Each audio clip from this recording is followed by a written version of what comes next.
একজন রাজনৈতিক কর্মী হিসাবে এইখানে মঞ্চে যেমন আমার বহু নেতৃবৃন্দ বসে আছেন, প্রত্যেকটি নেতৃবৃন্দ, প্রত্যেকটি কর্মী, রাজনৈতিক কর্মীর মনের মধ্যে কিন্তু একটি বাসনা থাকে, ইচ্ছা থাকে। কি সেটি?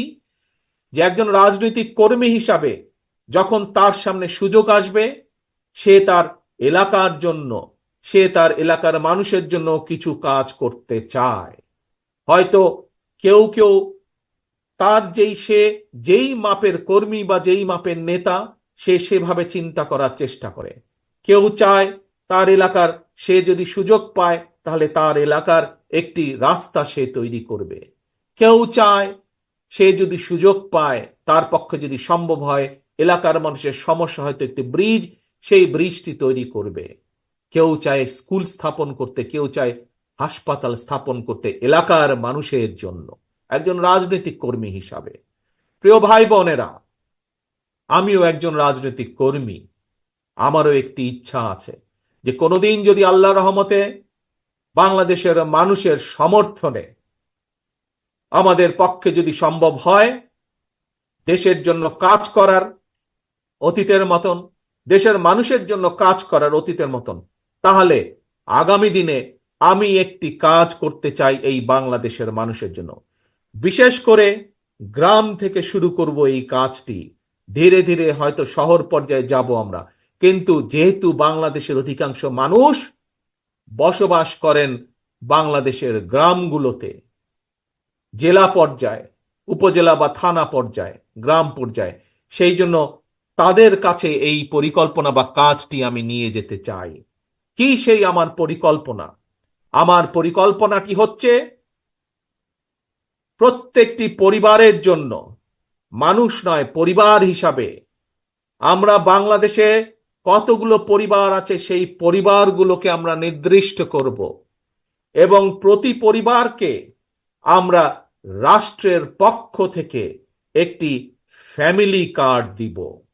কি কার্ড? ফ্যামিলি কার্ড দিব। এখন জিজ্ঞেস করতে পারেন এই ফ্যামিলি কার্ডটি কি?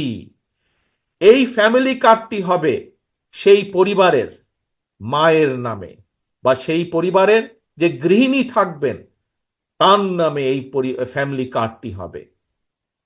রাষ্ট্রের পক্ষ থেকে আমরা গ্রাম থেকে শুরু করে থানা, জেলা পর্যায় পর্যন্ত আমরা প্রত্যেকটি পরিবারকে চেষ্টা করব একটি পরিবারের মাসিক যে প্রয়োজনীয় খাদ্যদ্রব্য যেগুলো প্রয়োজন, তার মধ্যে কিছু সংখ্যক খাদ্যদ্রব্যের একটি নির্দিষ্ট পরিমাণ সহযোগিতা করার জন্য, যাতে করে প্রত্যেকটি পরিবারের উপরে,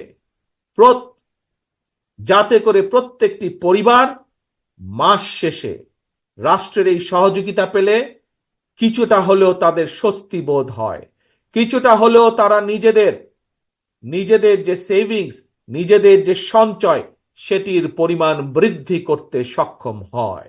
এবং তার ফলে এই সহযোগিতাটা যদি আমরা কয়েক বছর ধরে চালু রাখতে পারি, তাহলে আমি বিশ্বাস করি বাংলাদেশের গ্রামের পরিবারগুলো, গ্রামের মানুষগুলো সচ্ছলতার একটি পর্যায়ে উঠে আসতে সক্ষম হবেন।